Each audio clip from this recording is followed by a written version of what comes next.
July babies, you only have one choice of a birthstone, but it's a good one. It's the ruby.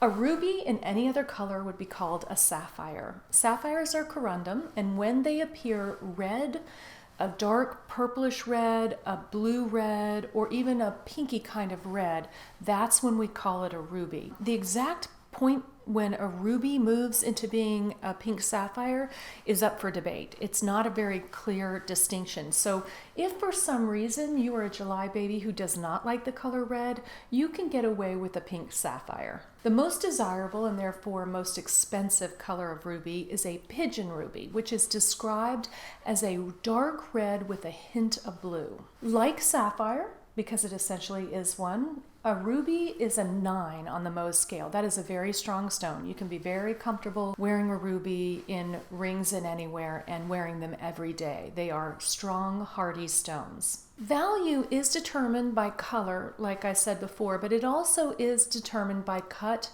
and clarity. The clearer a ruby, the more valuable it is. Ruby is one of the cardinal gems. It is one of the, precious stones, as some people like to say. They are very expensive. Rubies are expensive. You can get them less expensive when you get a highly included stone, and they are still beautiful. They can come in some beautiful colors, but they won't be as clear. They won't be as translucent and sparkly as a more expensive ruby. The name ruby comes from the Latin word rubens, meaning red, and in Sanskrit they called the ruby the king of precious stones. The ancient Hindus believed that offering rubies to the god Krishna would grant you rebirth as an emperor. Rubies are most often found in Myanmar, Sri Lanka, Madagascar, and Thailand, but recently they have been found in Greenland, and we're still looking to see what kind of rubies come out of Greenland. For the past few years, it has been difficult to find rubies in the United States, and that's because we have banned trade with Myanmar or Burma. That has recently been lifted, and so you will start to see more rubies come on the market in the United States.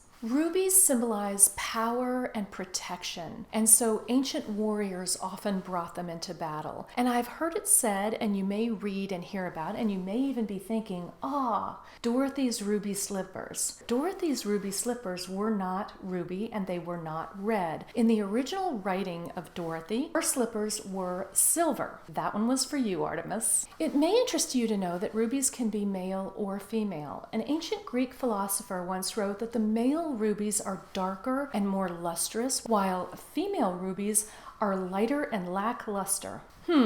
It was a male philosopher. Big surprise. Prior to the 19th century, we didn't really understand the difference between ruby and spinel, and so there were a lot of famous rubies that it turns out were not rubies at all. And today, sometimes a red spinel is called a ballast ruby, which is not a ruby, and also tourmaline in a ruby color is called a rubellite. That's another stone that was often confused for a ruby. There are two main complaints that I hear from July babies about having ruby as a birthstone. The first is that they're hard to find, and like I said, in the US they have been hard to find.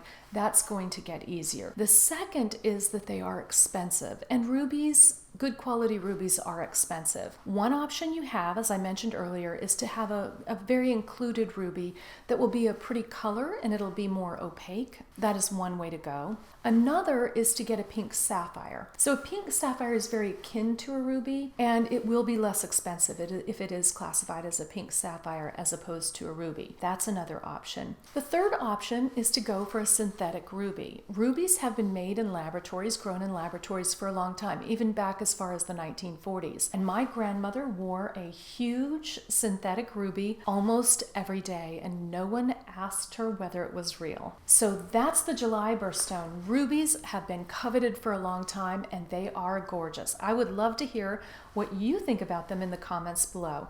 And please be sure to subscribe. I would love to see you again. Until next time.